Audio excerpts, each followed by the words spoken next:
Alliance Leisure. Welcome, James. And just to sort of kick off with, as you're probably aware, we've done a number of these kind of Innerva interviews. You're our most recent guest. I think it's taken us some time to get it. We'd originally planned to do this at the beginning of the year, but things have sort of prevented that. So I'm really pleased, though, to sort of have you on and talk to you about some of the issues that we find in the leisure sector, etc. And so if we can just start off with, just talking about, who you are, what you do, and a little bit of information about Alliance Leisure, please. Yeah, thanks, John, and thanks for having me. And apologies for the lapse from January to May there. I think we both have been clearly very busy there. And I was probably putting off, John, you having to listen to my dulcet Wigan tones, of course, as you get on calls with me. But so yeah, I'm James Foley, Commercial Director for Alliance Leisure. I've been with the business around a decade in various capacities, obviously my current role. For those of you who aren't really familiar with what Alliance do, we are, I believe, and I would have to say this, the leading partner for the development of public sector leisure facilities in the UK. We also support around about 250 leisure sites across the UK with our sales, marketing, support and training. And fundamentally, all of that, John, is to help, I suppose, the operators out there in the UK public sector to thrive and be as successful as they can and impacting on their communities. For us, we're a strategic partner of the likes of UK Active, and we very much buy into that mantra of more people, more active, more often, and how we best support that with our partners in as many different ways as possible.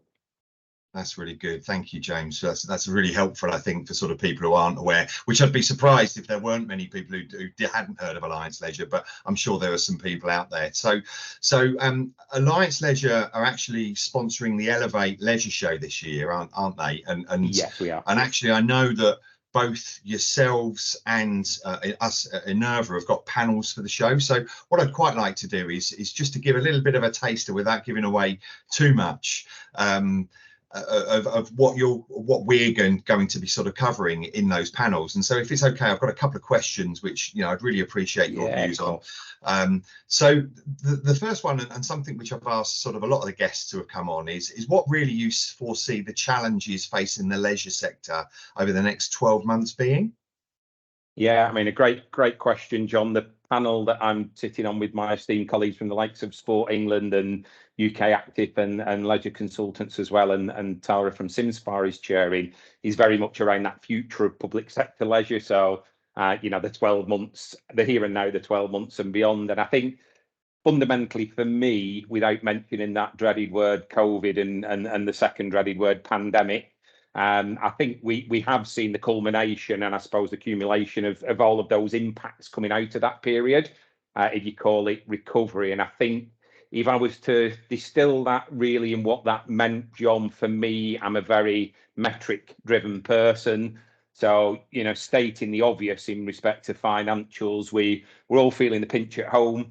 The economic climate's tight, budgets continue to be cut. We see that with a lot of our public authority partners we work with. And the challenge really over the next 12 months, I suppose, is how do we do more with less, which is always an equation that we don't like working within. But what it lays down is the gauntlet of how we can be smarter and a bit more targeted and efficient in what we do. And putting the kind of economics and financial aside, for me, that always comes down to people, having the right people with the right skill set in the right place within a business to give the best impact to, in this instant, the members of the community visiting our facilities. And I think one of the challenges is that shortage of skilled staff that's kind of emanated out of the pandemic, really. And it's not just a leisure sector or a public sector thing. It's across the UK, but having the right people to be able to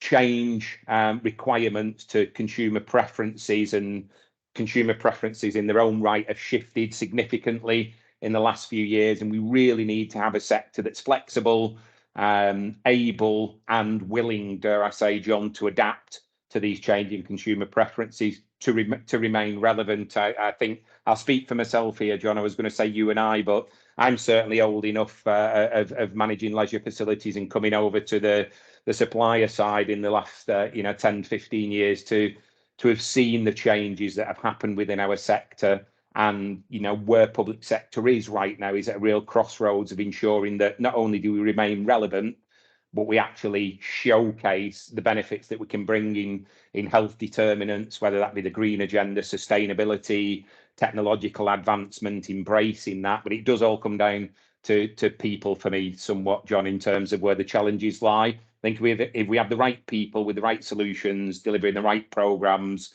as effectively as possible, we've got more than a fighting chance in the next 12 months to make that difference and make that impact.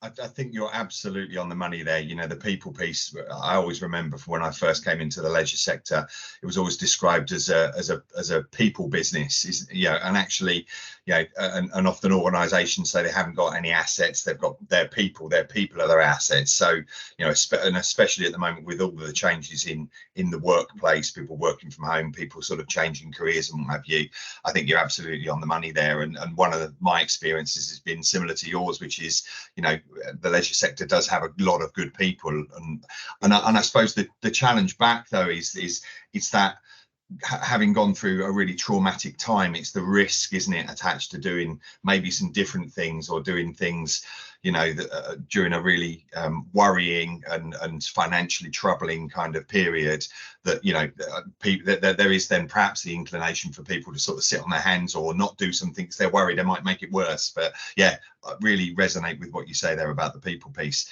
The other question that I had was around, there's a lot of talk in the sector about the pivot to health and well-being. Now, one of the things that my experiences of Alliance has always been that you guys have been very much the market leaders, and you've always been unafraid of bringing new stuff to the fore and doing things in a slightly different way. So I'd really love to get your view on how Alliance Leisure is facilitating that shift. You know, what are the kinds of things that you're doing, and what do you think about it? Yeah, I mean, one of the fundamental things we have within our business, John, is a mantra that we have called meeting people where they're at. And I think that works on so many levels, whether it's personal, professional, whether it's business to business, business to consumer. And what it fundamentally boils down to is understanding what people's needs are and making sure that you deliver effective services that meet those needs effectively. And I think for those of us working in the sector, we understand the importance of health and well-being. Going back, saying, you know, long enough in the tooth to have been in managing leisure facilities, I can remember 20 plus years ago delivering amazing programs such as the Mind program, integration of health services in really deprived top 20 multiple of indices of deprivation facilities in the UK.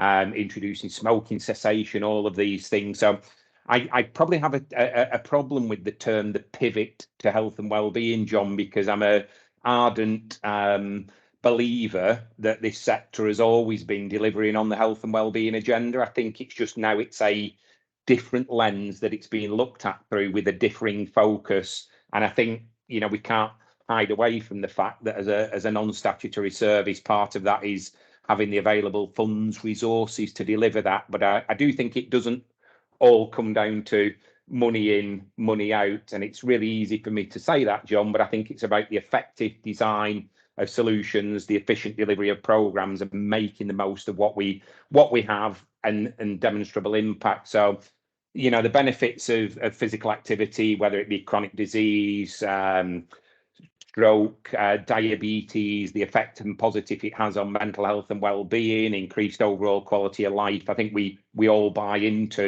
you know, looking at it from your perspective, John, the global population is aging. If you'd have asked me this question when I was 21, John, looking at being one of those statistics over 65 seemed a mile away. Sorry, not more than a mile away. It now seems less than a mile away for me. You know, and with that global population of over 65 set to double by 2050, that shift is just highlighting the need for creating solutions and services that cater for the needs of, specific health needs, specific populace, and such as, you know, older populace with mobility issues. And I think the last bit for me about the pivot per se, or rather, should I say, the accentuation, as I call it, John, would be, we can't underestimate that the social benefits that the sector, let's call it the leisure sector, you know, the health, well-being, physical activity sector can bring. I think we've seen that probably through our own lens of growing up and playing sport, John, where it is a social aspect of it that keeps you engaged. And I think it's really important that when we're talking about how we pivot, shall we say, to health and well-being, and certainly from, you know, the older population perspective where you have loneliness, social isolation, how do we create actually properly, truly create and embed services that deliver on that, not piecemeal, not just short campaign, but deliver those true long-term impactful benefits. And so for me, it's not necessarily a pivot, John. It's not necessarily a shift. I think it's adapting to consumer preferences, and I think it's designing effective solutions, delivering impactfully, and most importantly, that having a long-term attitude and view as opposed to a short-term funding stopgap type delivery of service that we've seen for 20, 30 years within the sector. Yeah, it's really going back to its roots, isn't it? It's absolutely going back to that roots of that community leisure offer. It is, where it sort of started from, and I, you could argue, I guess, that maybe it lost its way a little bit, and we ended up following. Whereas I think that there's an opportunity for the sector to lead.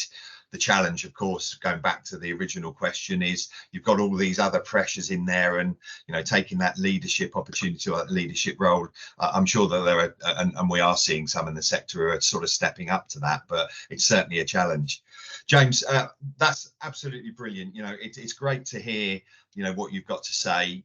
I've mentioned Elevate. You're on a panel, we've got a panel as well, so there is, if you're interested, an opportunity to hear more of James, which I'm sure you'll be flocking, and the hall will be full, and so have a look at the Elevate page, and certainly look up Alliance Leisure, and when it comes around to June, James will be there.